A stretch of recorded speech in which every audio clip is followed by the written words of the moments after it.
Le problème que je vais poser, c'est le suivant, c'est en quoi la crise climatique contemporaine permet-elle de rouvrir Il faut que tu parles un petit peu plus fort. le dossier de la philosophie de l'histoire. Ça marche avec le micro? Non, en fait, ça c'est pour enregistrer, non? Ah, Si, ça marche aussi.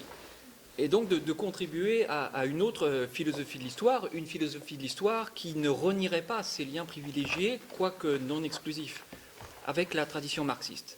Alors la réponse possible que je vais explorer aujourd'hui, c'est la suivante. C'est que cette crise climatique offre des opportunités nouvelles pour contextualiser l'exploitation du travail au sens que Marx avait élaboré, hein, c'est-à-dire que cette crise climatique devrait permettre de mettre en pleine lumière l'ensemble des phénomènes qui sont fréquemment liés à l'exploitation et qu'il est souvent intéressant sur le plan cognitif d'analyser à ses côtés. Je ne parle pas d'une théorie générale qui englobe tout ça, mais de compléments naturels, d'affinités naturelles qu'il faut souligner. Il se trouve que cette situation permet, selon moi, de développer 3 intuitions marxiennes. Premièrement, le lien entre exploitation et appropriation. Deuxièmement, l'originalité des techniques de production et de transmission de l'énergie. Et troisièmement, l'importance du comique dans l'histoire, thème sur lequel je conclurai. Premier thème, donc, le lien entre exploitation et appropriation. L'idée, c'est que dans l'histoire économique, les phénomènes de différenciation géographique ont quelque chose de frappant. Le développement industriel au nord s'est accompagné de l'expansion des importations et plus généralement des liens commerciaux et économiques avec d'autres régions du monde non industrialisées et qui ont contribué à ce développement. Il y a même lieu de croire, et c'est même une banalité dans le cadre du marxisme, à l'existence d'une sorte d'interdépendance entre ces phénomènes. C'est pourquoi il est banal d'affirmer que la théorie économique et l'histoire ont intérêt à faire grand cas de ce second aspect, un aspect que Marx n'avait pas ignoré, mais auquel, comme on l'a beaucoup remarqué depuis Rosa Luxembourg, il n'a pas souhaité, comme théoricien du capitalisme, accorder une place centrale. L'usine ne peut plus être pour nous considérée comme le théâtre central du drame, là où tout se densifierait et se résumerait. Mais de quoi s'agit-il exactement? Qu'a-t-on historiquement trouvé au sud et plus généralement dans la périphérie qui fut nécessaire au développement du capitalisme industriel européen puis nord-américain? Il me semble que les catégories habituelles, à commencer par le sacro-saint impérialisme, ont peut-être l'inconvénient de rester trop vagues, trop générales, incitant à surestimer la cohérence et la continuité des fins poursuivies. Car en réalité, il s'est agi de constituer au moins 5 choses différentes, et peut-être que la liste est ouverte. 5 choses qui diffèrent de la production. Ça a été un déversoir pour les populations européennes prolétarisées devenues surnuméraires, un point qui avait été fortement accentué par Marx. Ça a été un ensemble de débouchés commerciaux pour des acheteurs captifs. Ça a été un réservoir de main-d'œuvre bon marché, et éventuellement dans le cadre du travail forcé même. Ça a été aussi un réservoir pour des denrées alimentaires bon marché, pour des matières premières destinées à l'utilisation agricole, comme le guano, dont Marx avait bien parlé, ou à la transformation industrielle. Alors, mon hypothèse très générale est la suivante. Si on appelle de façon très conventionnelle et très générale exploitation, ce qui se produit du fait de la mise au travail de certaines populations dans les conditions d'une domination de classe qui vise à la production et à l'accaparement systématique du surtravail. Eh bien, si on appelle exploitation cette chose-là, ce phénomène-là, j'ajouterais l'élément suivant. Il est banal de dire que l'exploitation du travail suppose tout un monde de la possession, plus tournée vers les choses que vers la force de travail qu'elle renforce en retour. La focalisation critique sur la propriété privée des moyens de production, très fréquente dans l'histoire du socialisme, constitue à mon sens une façon trop étroite d'y accéder. Pour aborder le monde de la possession, un corrélat du monde de l'exploitation, je partirai de la prémisse suivante. La prémisse selon laquelle les principaux modèles critiques dont nous disposons ne font pas l'affaire. On peut aller assez loin dans la tentative d'innocenter, au sens de reconnaître parfois la neutralité de certaines choses. Le geste d'appropriation individuelle comme tel, qui avait été dénoncé par Rousseau, peut être innocenté. La propriété privée incriminée par Proudhon peut subir le même sort, voire même la commercialisation de la terre nourricière, soulignée par Polanyi, ou la réification instrumentale de la nature en général, soulignée par un auteur comme Adorno. Tout ça, me semble-t-il, ne fait pas l'affaire parce que ce qui est à la fois très important et très spécifique et aussi très problématique du point de vue critique dans le monde de la possession, c'est quelque chose de plus précis. Et dans le principe, c'est seulement cette chose précise que je vais désigner à l'instant à travers le concept d'hyper-appropriation. D'un point de vue idéal typique, si j'essaie de définir ce concept, je peux dire qu'elle se caractérise par la combinaison de 2 sortes d'éléments distincts. Premièrement, ce que j'appelle cette hyperappropriation, elle a à voir avec l'expropriation, avec des dépossessions concrètes, ou bien au moins à une occupation autoritaire. Plus précisément, elle a à voir avec la tendance à réaliser la prétention à l'exclusivité et à l'absoluité qui est née de l'accaparement propriétaire et de son prolongement indéfini, par opposition au régime désormais bien connu des communs ou de la res nullius. C'est pourquoi elle ouvre des cycles ultérieurs de captation de la richesse qui peuvent être plus médiatisés, plus complexes, parce que par exemple ils sont liés à l'argent et à sa manipulation. Mais il y a d'abord une expropriation avant la captation. Deuxième élément constitutif de ce que j'appelle hyperappropriation, elle est portée à l'utilisation intensive maximale de la ressource, étant donné l'état actuel des techniques, par opposition à la prudence ou à la gestion raisonnable, avec comme tendance naturelle la dilapidation et la destruction, et avec comme effet lointain la multiplication des effets pervers et des externalités négatives, parfois saisissables sur le plan de l'ensemble de l'écosystème terrestre. Alors empiriquement, si on considère ces deux volets ou ces deux facettes, il y a eu des accentuations diverses de ces éléments qui forment le substrat concret de la tendance à l'illimitation caractéristique du capitalisme selon Marx. C'est d'abord, de chaque côté, la conquête militaire et l'usage lucratif de la terre par la rente et par la vente qui ont constitué la condition et le début d'une telle hyperappropriation. Mais il est certain que cela peut s'exprimer ensuite autrement, en particulier à propos des produits de l'ingéniosité humaine, autant que des ressources naturelles dont je suis parti pour des raisons historiques évidentes. On dira donc, après ces éléments de définition, que les processus de concentration de pouvoir et de richesse qui traversent l'histoire des sociétés humaines se sont régulièrement traduits par le perfectionnement conjoint des dispositifs permettant l'hyperappropriation des ressources naturelles et, d'autre part, des dispositifs permettant de mettre au travail des populations nombreuses pour s'arroger le surtravail, le surplus. De ce point de vue, les économies capitalistes ne se sont pas montrées métaphysiquement originales. Pour entretenir les aristocraties celtes, pour faire fonctionner les économies agricoles dites féodales du Japon, pour construire la muraille de Chine ou pour construire le château de Versailles, il a fallu à la fois mobiliser une main-d'œuvre abondante et organiser un effort complexe de transformation et de gestion du paysage et d'utilisation des ressources, et c'est cela qu'on le retrouve dans le capitalisme. S'il fallait à ce niveau accentuer des différences historiques, j'en noterai trois. Premièrement, une différence provient du fait qu'il peut y avoir des distances importantes entre les lieux où s'exercent ces deux activités, l'exploitation et l'hyperappropriation, entre le champ de coton et la manufacture textile, pour donner un exemple historique frappant. D'où des effets d'invisibilisation et de complexification qui sont tout à fait spécifiques du capitalisme. Deuxième différence, ce qui a compté, ce sont aussi les effets de la dynamique du capitalisme sur la longue durée. Cette dynamique résulte de l'extension quantitative du salariat comme méthode d'organisation du travail, avec le type d'exploitation qui va avec, et aussi de l'accroissement de la pression appropriatrice sur les ressources et les milieux naturels, laquelle a très souvent fait basculer l'exploitation au sens banal, la mise en valeur de la ressource, du côté de l'hyperappropriation. Je ne dis pas d'ailleurs qu'il y a des critères nets permettant de distinguer l'exploitation au sens banal et l'hyperappropriation, simplement une différence de degré, mais qui compte. La crise climatique, voilà ma thèse, ne synthétise pas la totalité des rapports à l'environnement, ni même la totalité des rapports d'appropriation que l'on peut estimer les plus discutables et parfois les plus fous. Mais pour des raisons contingentes, il n'est pas en soi nécessaire qu'une telle sorte de totalisation se produise. Eh bien, cette crise climatique se présente tout de même comme la facture salée qui correspond à une partie non négligeable de ces rapports d'hyperappropriation, faisant apercevoir après coup une certaine homogénéité, peut-être une certaine convergence. Disons-le autrement, de même que selon Marx, c'est le salariat contemporain qui homogénéise sous nos yeux le travail humain, de même, c'est la modification anthropique du climat qui fait comprendre après coup la proximité des différents modes, empiriquement très variés, de l'hyperappropriation technicisée. Je reprends la même idée avec une autre formulation.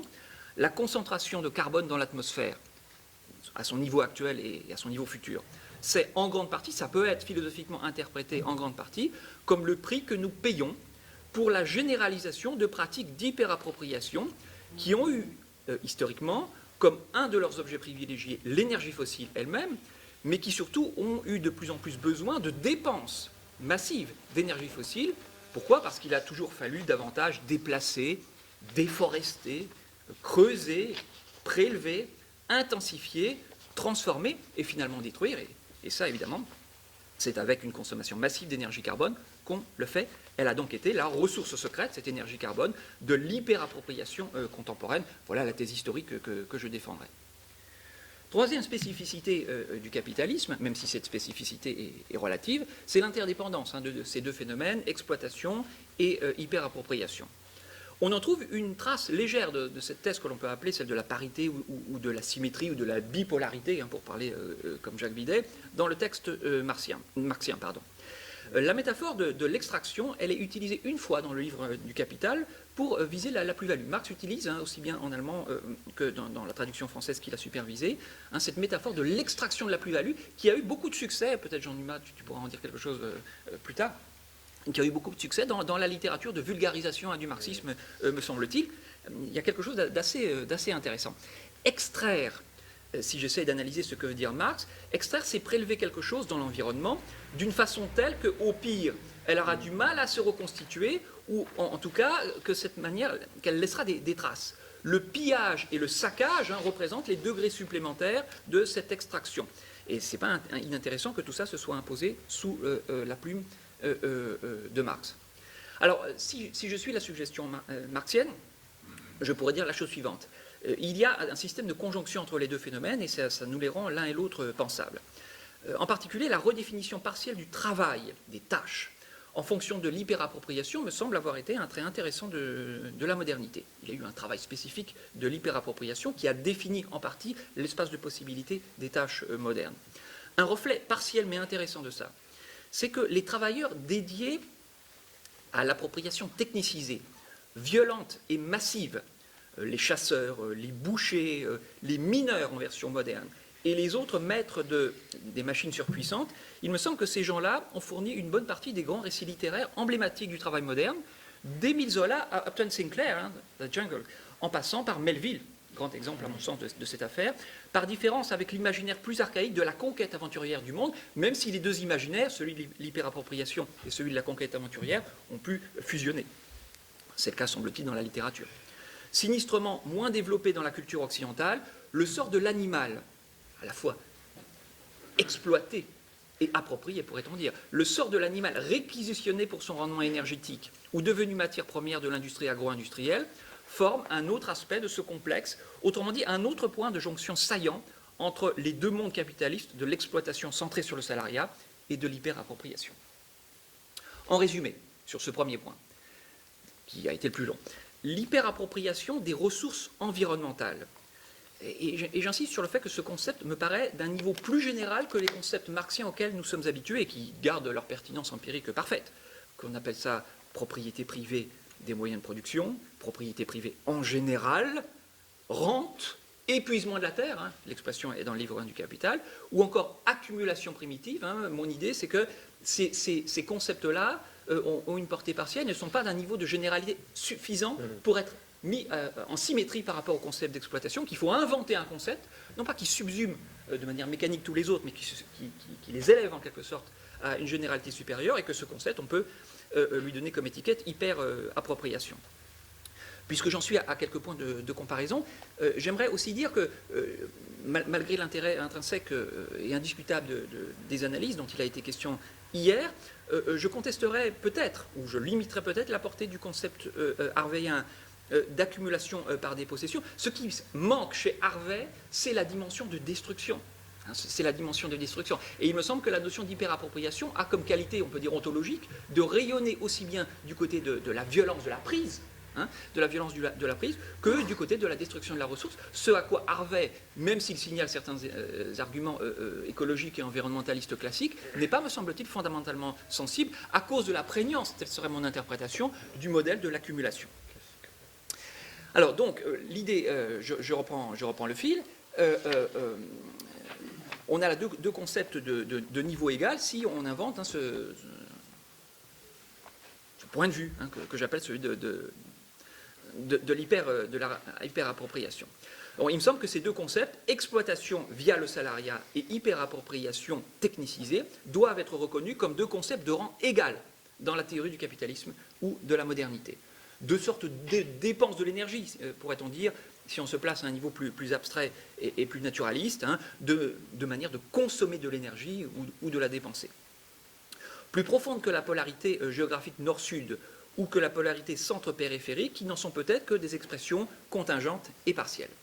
Alors s'il y avait une nuance à introduire par rapport à cette thèse sans doute exprimée de manière trop forte, elle porte sur la nature de cette rencontre entre exploitation et hyperappropriation. À mon sens, elle garde des traits de contingence qui s'avèrent notables dès qu'il s'agit d'interpréter des phénomènes historiques importants.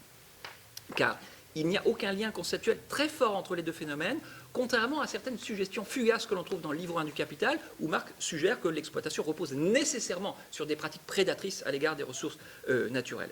Il me semble que ça a des conséquences empiriques. Pourquoi ? Parce que d'un côté, rien n'empêche de concevoir une économie très salariale, mais plutôt sobre et responsable dans son rapport à l'environnement naturel. Et peut-être que l'utopie récurrente d'un capitalisme à la fois vert et cognitif correspond en quelque sorte à ce fantasme, le fantasme de la sobriété en énergie carbone que nous ne pouvons pas ne pas entretenir. De l'autre côté, il est possible d'imaginer une société dans laquelle le marché du travail, corrélat direct de l'exploitation capitaliste, n'aurait qu'une place réduite, voire inexistante, ce qui impliquerait au moins un écart très important par rapport au salariat historiquement typique, et qui pourtant se montrerait très irresponsable et très destructrice dans ses relations à l'environnement naturel, c'est-à-dire grosse consommatrice d'énergie carbone, puisque c'est le point de vue que j'ai choisi ici. Il me semble d'ailleurs que ça a été le cas des sociétés communistes du XXe siècle, et que l'histoire d'amour entre l'Union soviétique et le pétrole, ici, n'est pas inintéressante. Donc deuxième type d'intuition qui, me semble-t-il, peut être rattaché à une interprétation philosophique de la crise climatique. La deuxième chose que l'on peut faire en partant de la crise climatique, et en revenant, disons, à la thématique de l'exploitation indirectement à partir de là, c'est qu'elle nous permet, me semble-t-il, de souligner l'importance sociologique de la question de l'énergie, et plus spécifiquement l'originalité des techniques de production et de transmission de l'énergie. Il me semble qu'on revient ici sur le terrain de la question du déterminisme technologique, ce qu'on a appelé comme ça. Alors je repars d'une phrase fameuse de Misère de la philosophie qui a été citée hier et qui est frappante à bien des égards. Je la relis dans son français original. Le moulin à bras vous donnera la société avec le suzerain. Le moulin à vapeur, expression très curieuse, d'ailleurs à mon avis, bon, peu importe. Le moulin à vapeur, la société vous donnera, implicitement, vous donnera la société avec le capitalisme industriel. Alors j'aimerais non seulement commenter cette phrase, mais la défendre, alors qu'elle a caricaturalement été vue comme la manifestation d'un déterminisme technologique brut de décoffrage et totalement inadmissible. J'aimerais la défendre. Et il me semble qu'elle est défendable désormais à l'âge de la crise climatique. Faut-il donc voir dans cette phrase l'expression d'un déterminisme technologique bas de gamme qui définirait le cœur du matérialisme historique? Apparemment non. D'une part, plus tard dans son œuvre, avec la notion de mode de production, Marx signale en réalité qu'il résonne en fonction d'un bloc indissociable, constitué à la fois par des techniques, les forces de production, et des rapports sociaux. D'autre part, dans Le Capital, il indique tout aussi nettement que le développement technique, à partir d'un certain seuil, il y a une réflexion sur les effets de seuil dans l'histoire de la technique dans Le Capital, se trouve strictement enchâssé dans les dispositifs de domination inhérents à l'usine moderne et plus généralement aux besoins du capital. Et cela, ajouterai-je, même si un tel état de fait peut conduire à des trajectoires d'évolution qui ne sont pas nécessairement favorables au capital, par exemple du fait de ce que l'on appellera plus tard l'intellectualisation du travail qui en résulte. Pourtant, Marx n'a pas renié, me semble-t-il, l'intuition déterministe qui s'exprimait avec tranchant en 1845 à propos des fameux moulins. Le paradigme du moulin me semble valoir. Car en réalité, si on lit bien ce fameux texte sur les moulins, la thèse de Marx ne concerne pas l'ensemble du champ de ce que l'on appelle la technique ou les moyens de production. Elle concerne uniquement le domaine précis des techniques de production et de transmission de l'énergie, dont il ne sera plus tellement question dans la suite de son œuvre. Or, dans ce domaine-là, le déterminisme n'a rien de ridicule. Comment s'y prend-on pour organiser l'utilisation de la force musculaire humaine et animale? Quelle source d'énergie prélève-t-on dans l'environnement pour faire tourner l'ensemble de la machinerie productive et sociale? Comment la consommation finale incorpore-t-elle des quantités croissantes d'énergie? La manière dont les sociétés, en quelque sorte, répondent pratiquement à ces questions est absolument cruciale et absolument déterminante au sens causal du terme. La thèse du déterminisme énergétique, que je reprendrai ici, est d'ailleurs défendue aujourd'hui par nombre d'auteurs très recommandables, à commencer par Václav Smil, le grand théoricien de l'énergie et de son impact social, et par des auteurs peut-être plus contestables et plus superficiels, tels Joseph Tainter, qui reprend le dossier de l'effondrement des civilisations et montre que l'effondrement des civilisations est souvent lié à une crise des ressources énergétiques. Chez certains théoriciens plus attentifs au marxisme ou plus proches du marxisme, on retrouve cette idée. Je citerai deux exemples. Timothy Mitchell, l'auteur de Carbon Democracy, défend ainsi la thèse selon laquelle le passage du charbon au pétrole au cours du XXe siècle, comme source d'énergie principale, s'explique d'abord par des raisons sociologiques et politiques, et plus précisément par la lutte des classes. Pour les classes dominantes, tel est l'argument, il fallait à tout prix affaiblir le pouvoir de blocage acquis en Europe de l'Ouest par les mineurs de l'industrie du charbon, et c'est ce qui s'est passé miraculeusement grâce à l'approvisionnement en pétrole moins gourmand en travail humain et réalisé après 1945 dans des régions du monde où le prolétariat n'avait aucune influence politique. Le pipeline et le supertanker à la place du chevalement, cela change tout dans le paysage et pas seulement d'un point de vue esthétique. Le fordisme et le keynésianisme ne sont devenus possibles, c'est ce qu'on peut tirer de la thèse audacieuse de Mitchell, le fordisme et le keynésianisme, épiphénomène d'une certaine façon, ne sont devenus possibles que sur cet arrière-fond-là. Dans son ouvrage récent, l'historien et sociologue suédois Andreas Malms, qui a publié en anglais cette année un ouvrage qui s'appelle Fossil Capital, Verso je crois aussi, Fossil Capital, étend le raisonnement en remontant spectaculairement au début même de la révolution industrielle. Et on en revient donc au fameux moulin. Malms explique la chose suivante. Si la machine à vapeur, grosse consommatrice de charbon, a fini par supplanter le moulin à vent, la vraie opposition, c'est évidemment celle-là, la machine à vapeur et moulin à vent, malgré la terminologie bizarroïde de Marx. Eh bien, s'il y a eu cet effet de substitution, ce n'est pas pour des raisons économiques. La thèse de Malms, c'est que la machine à vapeur est longtemps restée moins rentable que le moulin à vent ou le moulin à eau. C'est pour des raisons sociales. D'après Malms, il était plus facile de contrôler au sens de la discipline un prolétariat urbain assujetti aux impératifs de la fabrique géante plutôt qu'un prolétariat dispersé, encore dans son élément dans les zones rurales ou périurbaines qu'appelait le moulin à vent ou le moulin à eau. Cependant, me semble-t-il, aussi bien chez Mitchell que chez Malms, il ne s'agit que de nuances. Si aucun de ces deux auteurs ne défend un déterminisme technologique en général, et peut-être ça n'a pas de sens de défendre un déterminisme technologique en général, ce n'est pas seulement parce qu'ils se souviennent bien de ce qu'il y avait de plus fort dans la démarche du capital, c'est-à-dire primat des rapports sociaux sur le développement technique à partir d'un certain seuil critique. C'est surtout parce que ces deux auteurs estiment que les techniques de production et de transmission de l'énergie possèdent une importance et une originalité suffisantes pour que l'on puisse leur attribuer, et leur attribuer à elles seules, elles sont totalement spécifiques de ce point de vue, une sorte de priorité sociologique, le statut de cause au sens massif du terme. L'antique métaphore économique de l'accumulation, consacrant le triomphe du statique sur le dynamique, du mort sur le vivant, et soit dit en passant, du productif sur le destructif. Cette antique métaphore économique de l'accumulation ne permet pas de penser que le fameux développement, comme on dira au XXe siècle, a besoin d'énergie et a besoin de quantités croissantes d'énergie. C'est d'ailleurs sans doute en ce sens qu'il faut comprendre la fameuse boutade de Lénine sur les soviets et l'électrification, qui est plus profonde qu'elle en a l'air. En résumé, la crise climatique, renvoyant elle-même à l'histoire de la production et de la consommation de l'énergie, invite à pluraliser, voire à pulvériser le concept de technique, dans un sens qui a été suggéré de loin par le jeune Marx, tout en renouvelant le motif matérialiste selon une orientation environnementaliste. Alors, troisième point, plus anecdotique peut-être, par lequel je conclurai.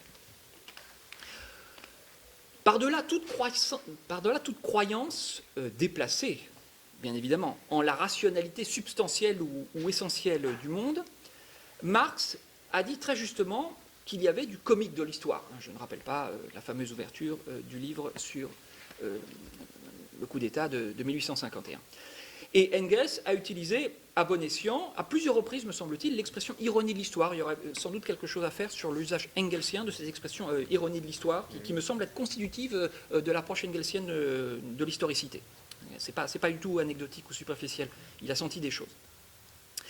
Dans ces conditions, il est gênant de penser que le marxisme aujourd'hui sert parfois, il faut dire les choses, à encourager le catastrophisme, à alimenter le sentiment d'angoisse et d'écrasement que suscite un supposé sujet de l'histoire, le capital avec un grand C, le capitalisme avec un grand C, qui, d'après cette vision, serait devenu monstrueux, en tout cas surpuissant, qui renverserait tout sur son passage et qui en même temps détruirait la planète, nourrirait les oppositions qu'il rencontre. Il me semble que Poston, qui en a déjà pris pour son grade hier, est concerné par cette esquisse de critique que je propose. Le risque est alors de contribuer, au nom d'un concept de capitalisme fétichisé, et c'est un comble, à une crise sans précédent de l'utopisme, et par là à l'obscurcissement complet de l'avenir. Alors plutôt que ces versions catastrophiques et métaphysiques d'un développement inéluctable, je me référais à une position ontologiquement plus légère, avec tous les avantages et les inconvénients que ça comporte, la position qui, me semble-t-il, est sous-jacente au livre de Naomi Klein sur la crise climatique. Naomi Klein se place incontestablement d'un point de vue anticapitaliste, même si elle est indifférente à la tradition marxiste et à Marx en particulier. Son point, si j'essaye de le résumer, est le suivant. Pour Klein, la crise climatique est à la fois l'expression suprême des aspects les plus absurdes et les plus destructeurs du capitalisme, mais pas seulement ça, elle est aussi un levier politique crucial, puisque, continue Naomi Klein, chacun comprend que la question est désormais posée en termes existentiels. En gros, c'est lui, le capitalisme, ou nous, les êtres humains. Une question désormais posée en termes existentiels. Et d'après ce terme existentiel, il s'agit d'abord de se débarrasser d'un système manifestement entré dans le régime du grand n'importe quoi, bien au-delà de ce que permettait de concevoir la véritable thématique de la contradiction, la vénérable thématique de la contradiction, plutôt.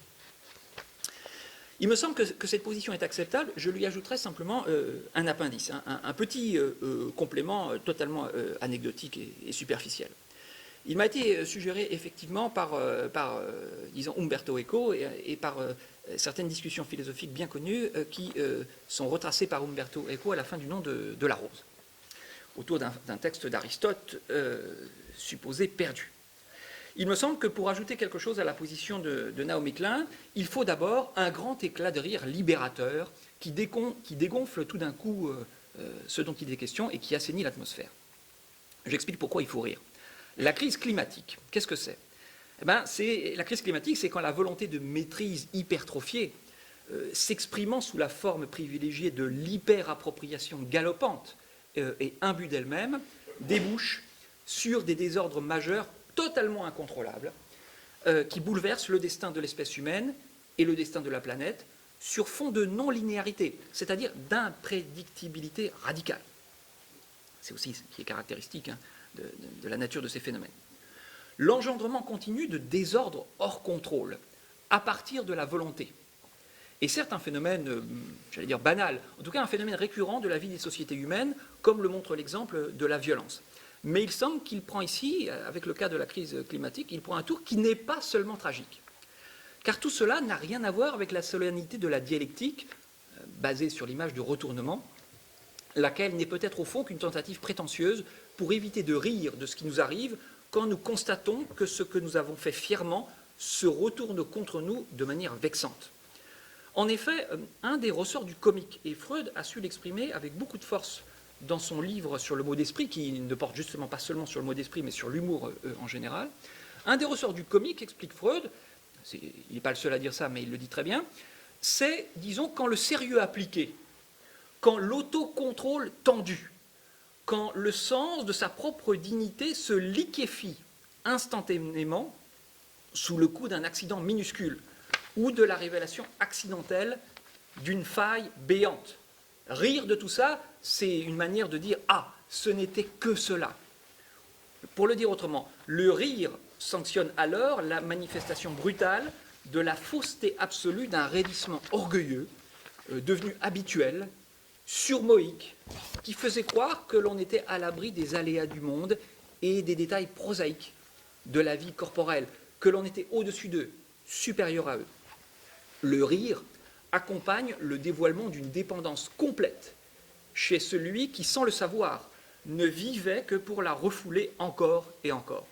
Je redis cela de manière un petit peu différente et plus synthétique. Il y a du comique quand on constate que le roi est nu, quand se côtoient la maîtrise orgueilleuse et la vulnérabilité totale, une vulnérabilité d'ailleurs renforcée par l'exercice exacerbé de la maîtrise elle-même. Il est renforcé, en passant, par ce que suscite le spectacle de la bêtise, au sens de l'obstination fière et ingénieuse à ne pas comprendre la manière dont marchent les choses du monde. Alors, dans le domaine qui nous occupe, il me semble que l'on peut dire qu'il y a plus que le retournement des effets de l'action en puissance nuisible. Il y a quelque chose de plus que l'aliénation objective.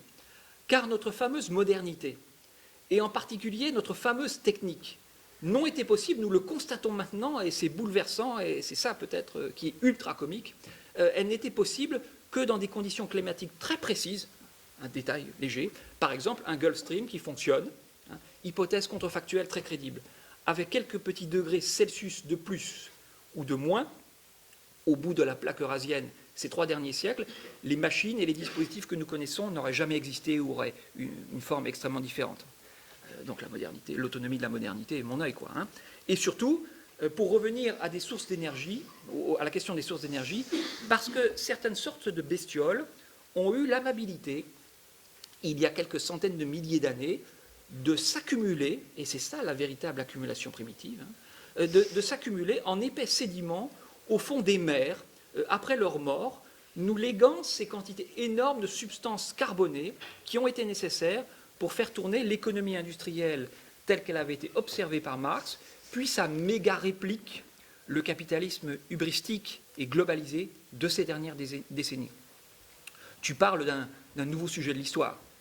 Tu parles d'une autonomie collective en acte. Tu parles d'une subjectivité omnipotente faisant époque ou d'un système entré en boucle infinie. En fait, c'est la royauté des bestioles, rien de plus. Ensuite, on peut dire qu'une série de coups de peau qui dupliquent avec insistance et avec insolence cette situation de départ, une sorte d'hommage au primat de la nature et de la terre, ont continué cela. Il me semble que tout cela nous fait voir l'histoire du capitalisme sous un angle particulier, qui n'est pas le seul possible, mais qui est praticable. L'histoire du capitalisme peut être vue comme ponctuée par d'incroyables coups de chance qui ont en quelque sorte répété les effets de l'accumulation primitive, celle qui s'est passée silencieusement au fond des mers. Alors c'est peut-être ça la leçon de Guillaume de Baskerville, le héros de Umberto Eco dans Le nom de la rose. Tout n'est pas amusant dans le monde. Et en particulier, les conséquences prévisibles de la crise climatique n'ont rien de particulièrement réjouissant. Pourtant, il est parfois instructif, autant qu'hygiénique, de commencer à rire, et il me semble que c'est bien le cas ici. Merci beaucoup, M.